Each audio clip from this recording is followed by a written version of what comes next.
Can you tell I'm a little bit excited to be here? I heard I was coming. I went to sewing and making clothes. I'm not kidding. I made these. I made the scarf too.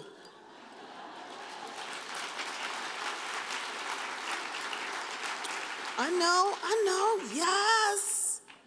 You have like the coolest logo though. How can you not make a logo, a scarf out of your logo? How come y'all not wearing it? Oh, because you're wearing Halloween costumes. There's a bear in front of me. Oh, I'm sorry, a kangaroo. I didn't know. I'm really excited. Doc was phenomenal. Cassidy was like, I was like, why am I here? She's so inspirational. I was like, I'm music. I want to be with you.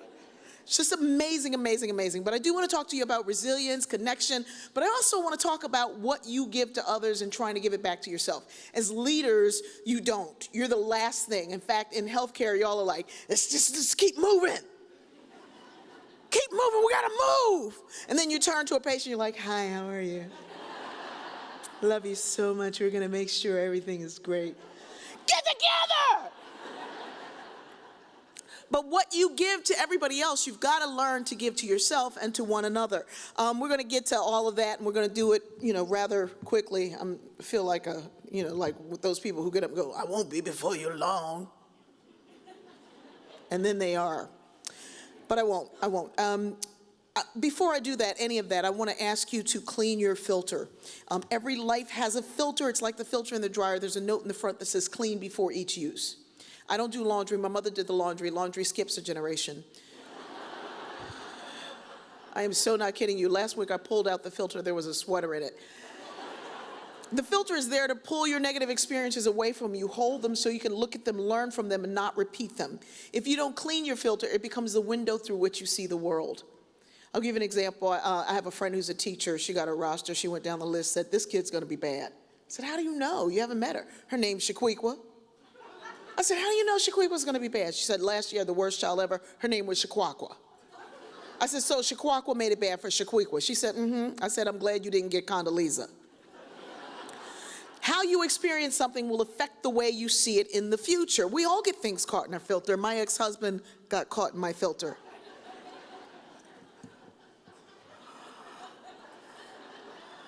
I got married and divorced in the same year. I had to write a country song. It's called If I Shot You When I Met You, I'd Be Out of Jail by Now. I'm not even kidding. I'm so not kidding you. I live in Savannah, Georgia, and I do like country music because Patsy Cline can sing. Every time I watch the Patsy Cline story, I'm like, he's taking a picture and they'll all come back like this. Thank you. You have to give them one good one. Of course, they'll choose this one. I watched that Patsy Cline story. I'm like, don't get on the plane, Patsy, don't get on the plane. One day I was listening to country music. A guy called to ask me out. He was like, I was going to ask you out, but is that country in the background? I was like, yeah. He's like, but you're black. I'm like, what do you turn on country music and turn white? What are you talking about? He said that one word phrase that women hate. You know the one. Relax. That was a PSA for y'all. I did the obvious. I was relaxed till you told me to relax. He was like, okay, who you listening to? I said, Katie Lang. He said, isn't she a lesbian? I said, and a Canadian.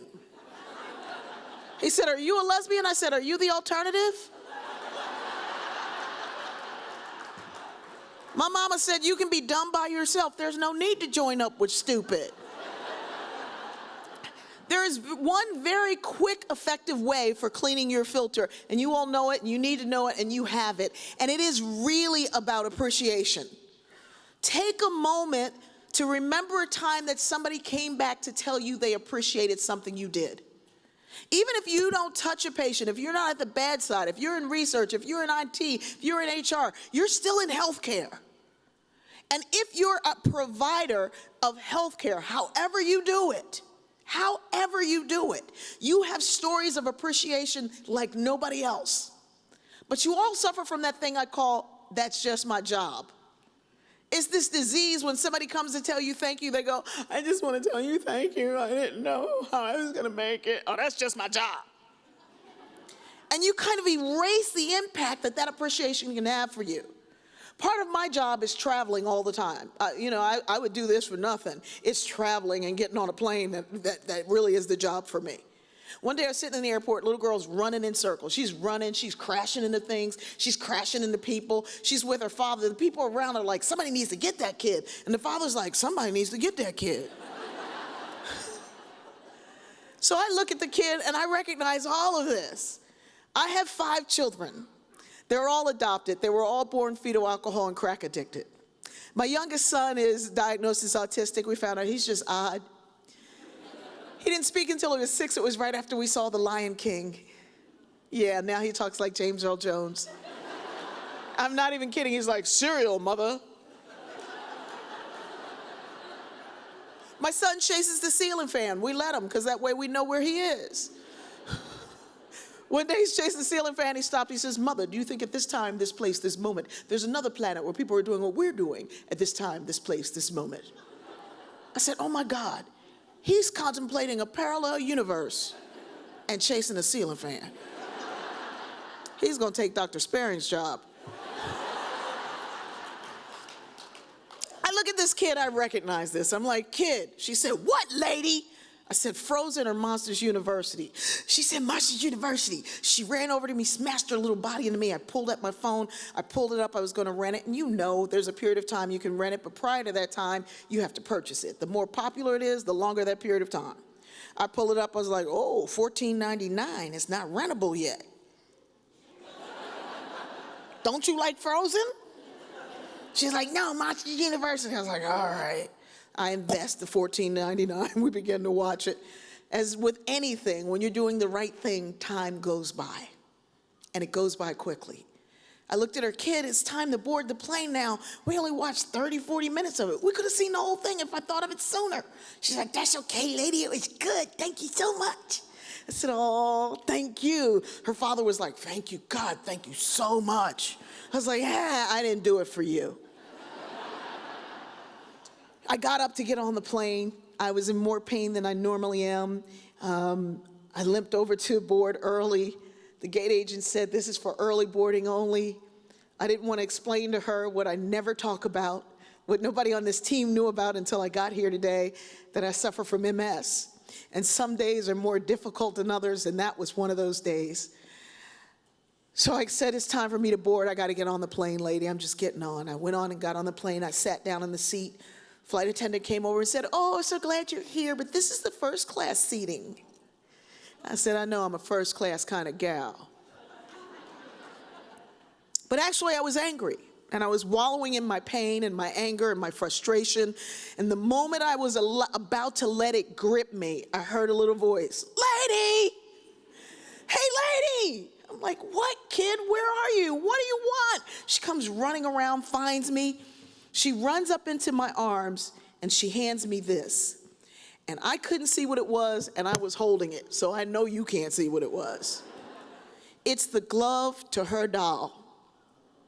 She said, now you have one and I have one. We sisters. Right? I keep it right on the inside of my Kindle when I sit down on a plane to read. I don't even have to open it. I feel that little lump, and I'm constantly, immediately reminded of the fact that no matter what I'm going through, no matter what I'm feeling, no matter how much pain I'm in, no matter who made me mad, I possess the power to make a difference in somebody else's life.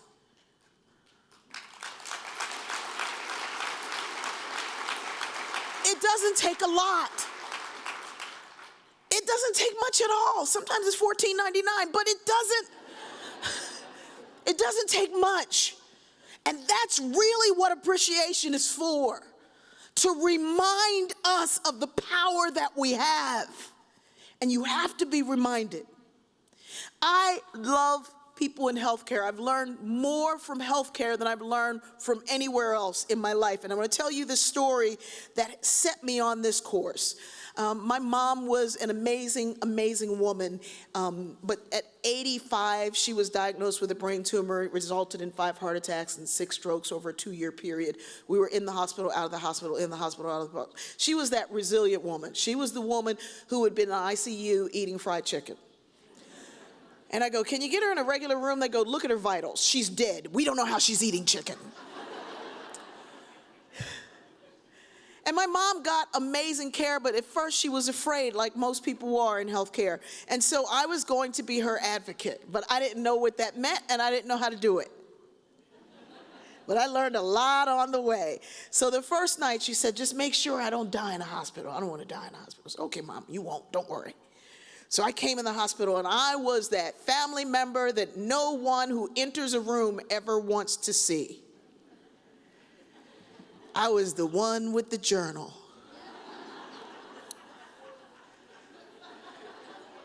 Y'all know me. Somebody would come in the room, I go, what are you doing? What are you giving her? Can you spell that? What's your name? Did you wash your hands? I'm just journaling and writing everything like I know what I'm doing. And I don't know what I'm doing, but I'm afraid of what might be done. And my mother's fearful. So I spend the night in that thing y'all like to call a chair bed. Take bed out of that. I'm sitting there writing, and something happened immediately that was amazing. The first night, I'm reading over my notes because they wake my mother up in the middle of the night to monitor her pain. They said to Miss Berry, how's your pain? She said, about like this. Tomorrow's gonna be like this. I'm like, what is she talking about? But she knows the scale. So I'm standing there, I'm like watching, and like, now I'm up. So any good sociologist knows that you can't just make observation, you have to actually analyze the patterns of it. Because people don't make mistakes because they're new at something, they make mistakes because they're comfortable. So I'm looking, I'm watching, I'm reading through my notes, and I noticed something in my notes that I hadn't seen. It said, nurse came in and rubbed Mom's feet. When did that happen? I didn't see it. And when you're lacking information, you will make stuff up. So I said, nurse came in, figured out how I wrote in my journal, used my handwriting and wrote that in there. So the next day I decide I'm gonna watch. I watch the next day, and the nurse comes in and massages my mother's feet as if Michelangelo had carved them. And I had somehow missed this. How did I miss it? I missed it because I wasn't seeing through the eyes of gratitude. When you see through gratitude and appreciation, you see completely differently. I should have seen this because my mother's feet were legendary. My mother was back in the day what was called a nurse's aide, and she worked at what was called a nursing home. We didn't have a car. She has 7 children. She was a single mother, very poor. She would walk 3 miles to work every day in Wilmington, Delaware. It was rainy, hot, or snowing. That was the temperature there all year long. She would walk to work and walk back home. Her shoes had holes in them because she bought our shoes, but she didn't get any for herself. So they had holes in them, and she'd line them with newspaper, and my mother had the ugliest, smelliest feet on the planet. We all had chores: wash dishes, take out trash, rub Mom's feet. Every week we'd be at the negotiation table. I will take your trash if you take them feet.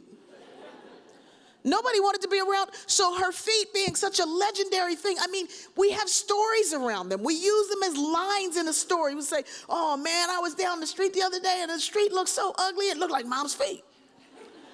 How did I not notice this thing that was a thing to me? Because I wasn't looking through the eyes of appreciation. So then I decided to pay attention. And once I did, I saw all of the things that happen on a daily basis. We started bringing in food, and people would say, oh, you could just take it back in the lounge. And we'd go back there, and we'd see a plate with another plate on top of it with a name on it.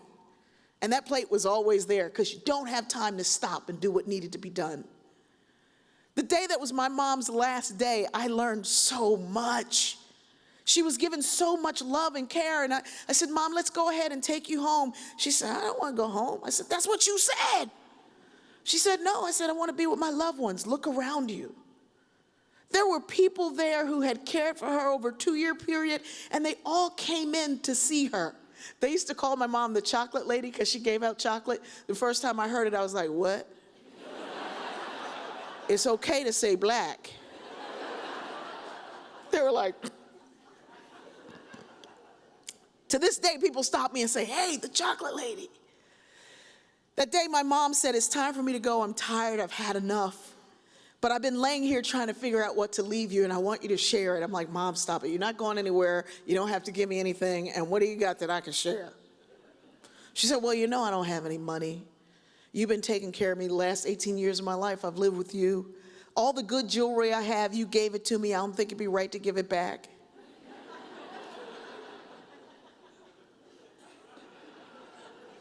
I honestly looked at my mother and said, yes, it would.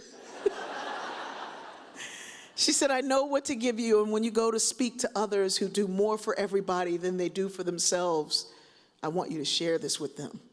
I said, wow, the morphine drip is working. She said, I'm going to take all the generational baggage, the hurt, the shame, the stuff that happened to me, my mother, and her mother before her. I'm going to pack it up and take it with me to the other side. I'm leaving you a clean slate. When you go talk to people who lead the way for everybody else, you tell them that me and the ancestors are leaving them a clean slate. 16 seconds later, she was gone. And we stayed in that room. They said, you can stay here as long as you need to. And we left, went down the hall, and noticed that that team was doing the same thing with another family. And that was the day I found out about compassion fatigue. That you don't burn out because you're sick of doing something. You burn out because you care so much. And so I started to dedicate myself to try to understand, if we can understand people who do what you do, then we can teach other people to care a little bit more.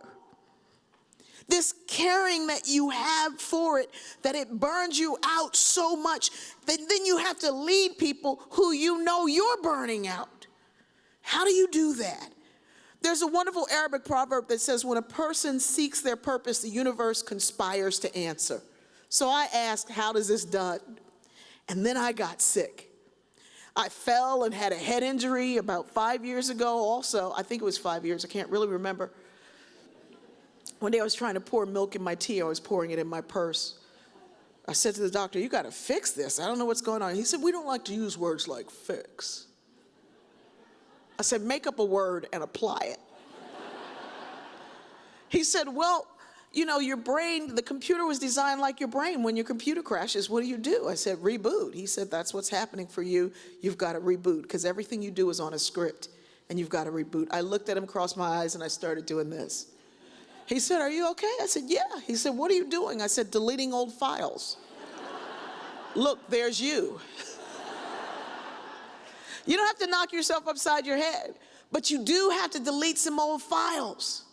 When I asked what's going on and how, I got the answer in an unusual way. I taught statistics. I liked being rational. We used to go out for Halloween as a normal bell-shaped curve. I was the mean. So, I love nerds, thank you. You have to rethink and re-see and refocus. So I'm standing there looking for my answer. One day I'm standing on my porch and I realized that my sewage system had backed up again, and that's where my answer came from. This is the craziest thing in the world. It kept backing up. It was doing it over and over again. Every time I'd call the city, they'd say, well, you just put something in there, you caused it to back up. No, I didn't. So what does this do? Because this thing gets getting backed up, we start fighting within our house over who put something there. So I called the guy and I said, tell me how this works. He said, you got an individual grinder station. It's ground up right at your house. Then it goes out to the street. There's a backflow valve that keeps it from coming back in. I said, that's it. The backflow valve is broken. He said, you're not an engineer. You don't understand this. I said, no, I'm a statistician. I understand probability. That's probably not my stuff. He did not laugh. I said, well, humor me and come out here and dig. They said, all right, we'll come on. We'll call you this afternoon after we find out what it is. They never called me. They left a note on my door. Sorry, it's not that your backflow valve was broken. We never put one in. All the sewage coming from everybody else's house is now coming to mine. Fortunately, I have an alarm that keeps it from coming inside, but it's coming to my tank.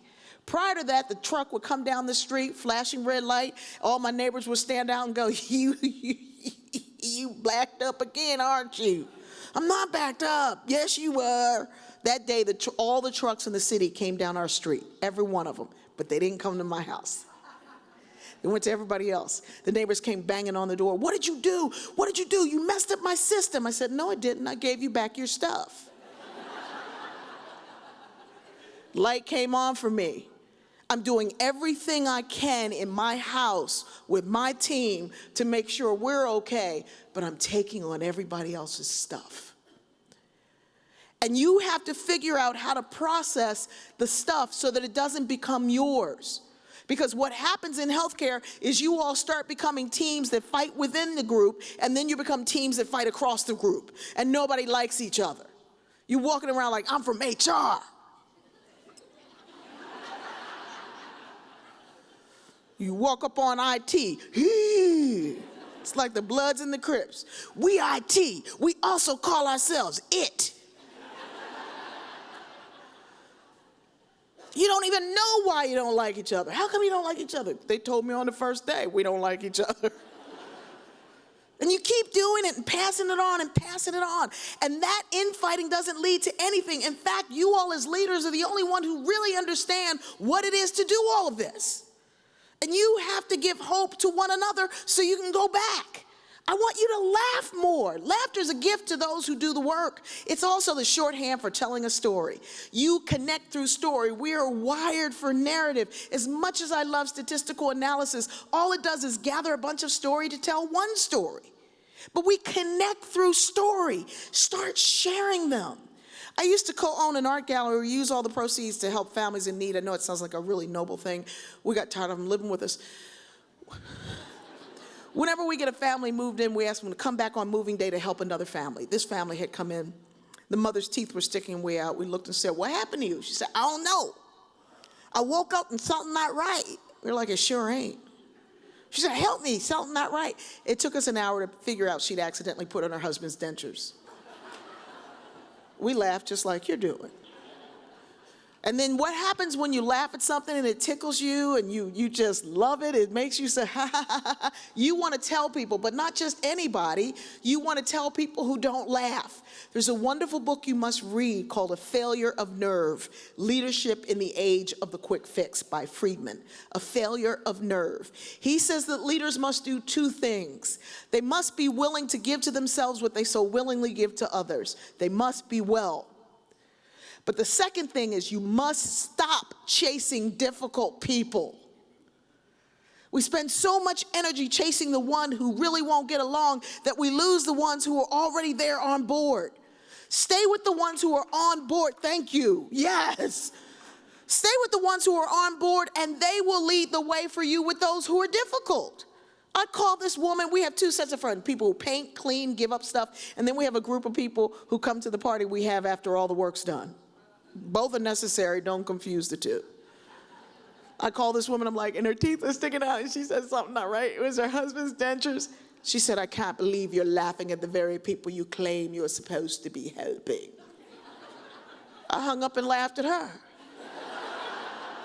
Not only did I laugh, we now use it. When things are off in our office, we look at each other and go, something not right.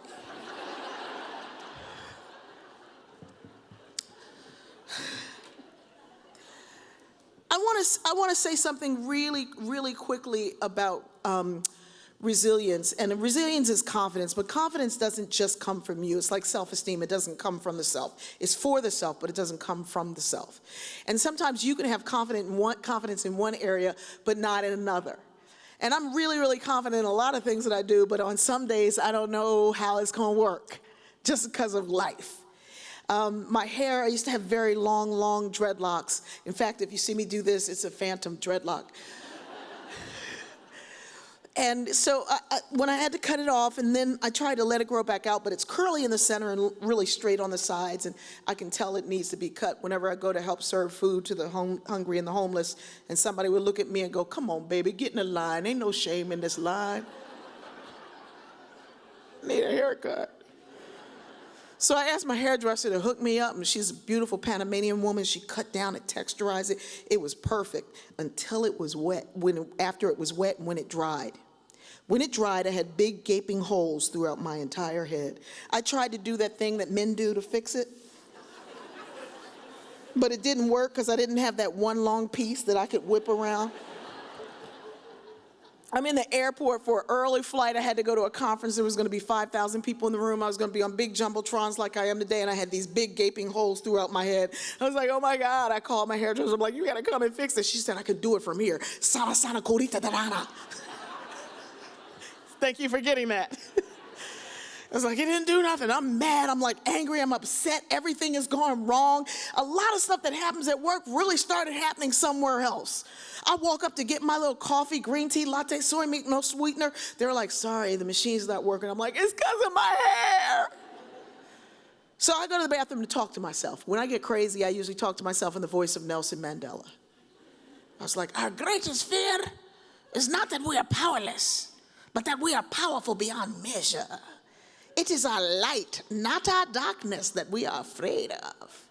I was like, yeah. I walk out of that bathroom, I was feeling good and beautiful. I was like, yes, I got this. I stood next to the gate and up walked Malibu Barbie. This woman was 6'20". Her hair had hair. She was a human chia pet. Her body was perfect. She had on a sweater dress, and you didn't see no Spanx lines. This guy's staring at me. Spanx, they're a peace treaty between your left thigh and your right thigh.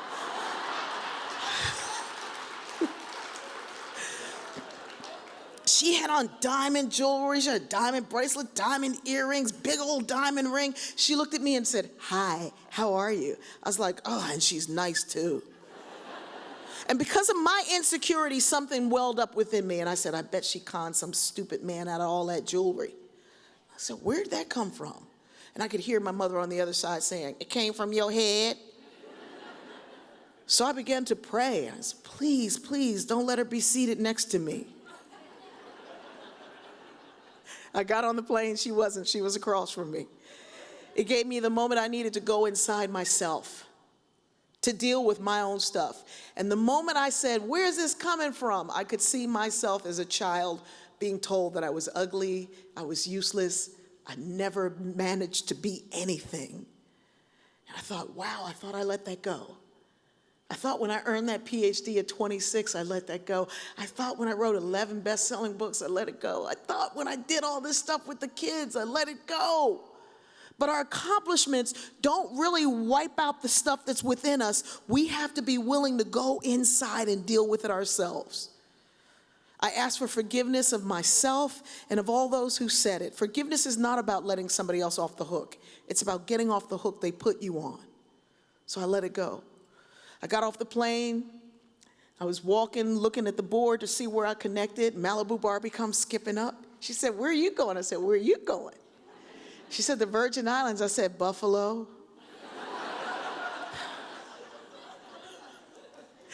She said, wee! I said, what? She said, we're in the same terminal. Let's walk together. I said, who did that?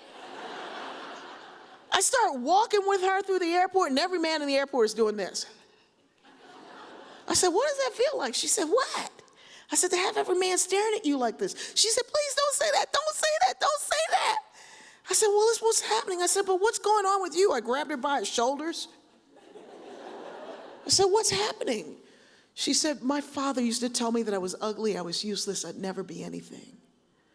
She said, he used to just call me horrible names. So I married the first man who asked me just to get out of that house. But he was abusive. And he was constantly beating me. If he wasn't beating me, he was verbally assaulting me. She said we had a daughter together. And he began to talk to my daughter the same way, and I knew I had to get out. And she said, finally, I got the courage to get out. And that's been 10 years. She said, 5 years ago, I met the man of my dreams. And every year we go on this trip, and at the end, we're supposed to get married. But every year that old stuff comes up, and I chicken out. And I can't get married. She said, but today I saw you standing at that gate. And you look so beautiful and so confident and so radiant. And I wanted some of that to rub off on me. So when I found that we were connecting in the same terminal, I knew it was what I needed because I needed your confidence. And I said, that's exactly what I was thinking too. I told her the truth. We hugged and cried and exchanged numbers. And by the way, she got married. But what I found out in that moment was that confidence isn't something that just happens in you. Confidence is something that is shared. Curiosity didn't kill the cat, comparison did. You look at somebody who gets a promotion or gets bumped up or does something and you start saying, why not me? But we have to share the confidence. When you succeed, I succeed. When children succeed, we all succeed. It's not one or the other, it's all of us. We hugged and cried and hugged and cried. And I said, I think I know the problem here. She said, what is it? We have to recognize that we deserve goodness. Sometimes you're so busy leading and doing the work that you forget that you deserve to celebrate. You deserve to have a good time. You deserve to dress like a koala bear kangaroo thingy. You deserve it. You deserve it. And then she gave me what I really needed. She said, by the way, I don't think those men were staring at me. I think they were staring at you. So I went back and checked. She was right. You're going to have an amazing day. You're going to have an amazing time to connect and to share. You're sitting at tables with people, some you know, some you don't. Share a story. Find out what that story tells you about you, because all stories connect. Learn about somebody else's resilience. How did you make it through? And what is it that you appreciate? Just ask, what do you appreciate about Seattle? What do you appreciate about it? For me, it was the logo. These colors look good together. What do you appreciate? I got to tell you that when I heard to come here, it meant a lot more to me than my mother's story. I have a daughter who had some kind of a blood thing, and she had to have a procedure, and she ended up with a pulmonary edema, acute respiratory failure, kidney failure, and an infection from the PICC line. But right before I got up here, she was texting me saying, hey, can you cash app me some money? We were sitting in the hospital, and she was in ICU. She was upgraded to a BPAP, and we were picking out prom dresses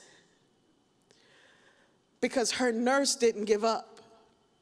I remember looking at her saying, hey, do you think I can go home in time to take a shower and come back while she's having that procedure? She looked at me and said, how far do you live? And I was like, I'll stay here. She was letting me know something without saying it, but at the same time, she gave me hope. My son was not supposed to live. We went and got him. He was so malnourished, they said he may not make it, but we're going to keep loving him. So, well, what do I do? When they finally gave him to me after 3 weeks, what do I do? They said, just keep loving him. Just keep loving him. My son is 26 years old, and he has so many struggles and so much stuff. But in the back of my mind, I know that resilience is not something that somebody just does. It happens because there's love. Love is the ingredient for resilience. Love your job, love yourself, love each other. Last week, my son was just driving me nuts. But in the back of my mind, I heard a PICU nurse saying, just keep loving him. Just keep loving him. Just keep loving him. And this morning, I woke up to a video of him playing his guitar again. He said, Mom, thank you for loving me. You make a difference in so many people's lives, but you deserve that same kind of difference. You deserve that same kind of love. You deserve the same wellness. accept it for yourself, share it with one another, and keep laughing and loving and hoping. And you'll make a difference for every child in all of the world. Because it happens here first. Your hope, your care, your cure. You're powerful, powerful people. And I love you and I appreciate you. Thank you so much. Thank you. Thank you.